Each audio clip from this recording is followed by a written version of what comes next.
those votes all of a sudden just get dumped in from in the middle of the night to give you a victory just enough. It's really statistically impossible for that to happen in any way, shape, or form in an election. As votes come in, they're supposed to be aggregated, and they kind of fall in organically. You know, it's kind of like you're pouring 2 glasses of water at the same time, and then all of a sudden one pops over the rim in an instant. So when I saw that, and then the consequent the evidence that came out afterwards, I personally became convinced that votes were being manipulated and dumped in key counties to sway those counties and those states for Joe Biden. That's what it looks like mathematically to me. And I wish I was wrong, just like I wish I was wrong about the pandemic. I wish I was wrong because I want to live in a democracy. I don't want to. I came here. I want to come to this country to lose it in front of my eyes. But that's what it feels like for me. Marcus, what about you? What are your initial thoughts on the election and those numbers? And it was so weird. It just felt so unnatural. Like all of a sudden it was just bam, Biden, he won, and everyone was calling it. You know, the AP called it. They said he's president-elect. You know, that's another thing is that the press was already jumping on it before everything had even been fully counted. So what's your opinion on all of that?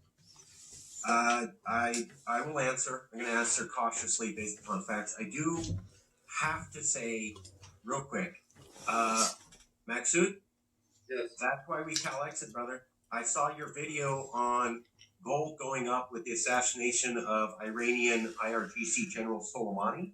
Yes.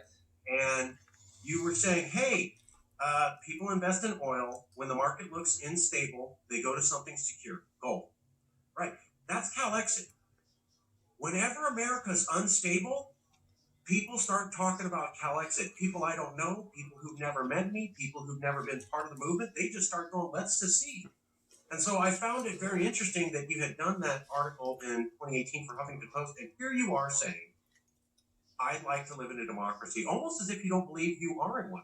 Well, brother, welcome to Why We Do Cal-Exit. America's unstable, it's falling apart, and when it does, Californians move to Cal-Exit. Your article in Huffington Post and your comments right now perfectly exemplify our argument. But Kayla, to get to your question, I will tell you what facts that I know. Number one, I'm not going to say the election was rigged. I don't have hard evidence of that. And I'm already considered crazy because of I back Cal-Exit when it's based upon facts. So here's what we do know. Nancy Pelosi's former chief of staff is the top lobbyist for those voting machines. I don't have the name of the voting company, but for a fact, and the news is acknowledging this and just moving on, Nancy Pelosi, top-ranking Democrat, former chief of staff, is a lobbyist for the voting machines that are being called into question by Trump. That's all I needed to know, bro. Is that evidence? Right? No. Is that really, really weird? Yeah. Does it look shady as hell? Yeah. Is that evidence? No, but that looks shady as hell. And the news is not looking into that at all. They just kind of mentioned, oh, yeah, he's there, whatever, moving on. Let's talk about the Democratic Party. My stepdad, my dad really been following me. You know, he watched a lot of conservative news, and he's like, I don't know if the election's rigged or not. And he looks at me and goes, Marcus, do you think they rigged the election? And I go, did they rig the election? I can't tell you for sure. Are these absolutely the kind of people who would rig an election? I can tell you with complete confidence they are. See the difference? So I'm not saying I have evidence, but I am saying these are absolutely, the Democrats are absolutely the kind of people who would do this. What evidence do we have? Well, Politico magazine, after the election, a few days ago, admitted that Joe Biden and the Democratic Party robbed and tricked everybody in the Iowa Democratic caucus. So Bernie Sanders was going to win in Iowa. They had that little boy flip the coin, and then he goes, no, I don't like that answer, and he called the other thing. Yeah. Software. Maksud, They stole it from Bernie first. That's the beautiful thing. They stole it from Bernie. That's why Trump won. Then they try to steal it from Trump. and it's in front of our faces, and it's really making me sick. Horrible. Democrats prove it. Political Magazine is admitting this now. Now, Kayla, if you said this a month ago, conspiracy theory, you're crazy, there's no evidence the Democrats did that, you must be a Russian spy or something. Now it's a fact. Evidence was there. Evidence did not come out before the election. Evidence comes out weeks after the election and basically says, hey, Bernie people, you were right. The software for that app to control the votes was written by former staffers of Obama. Fact. Pete Buttigieg is now the transition director for Biden.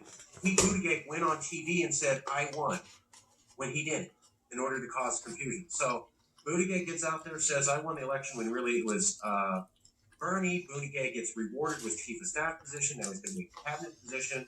The software that didn't count the votes correctly was written by Hillary Clinton and Obama, former staffers. That's a complete fact. They're just saying, computer glitch, whoops. Okay. And we know that it's now all a fact. The Democrats rigged the Iowa caucus against Bernie to make sure he was knocked out. I'm supposed to believe that while they were willing to destroy democracy in Iowa, they said, all of America is too much. We won't do that. Out of the goodness of our hearts, yeah, we'll do it in Iowa, but we would never do that to America. I find that hard to believe. Now, that's not evidence, but, I mean, you live on this earth as long as I have. Humans don't operate that way.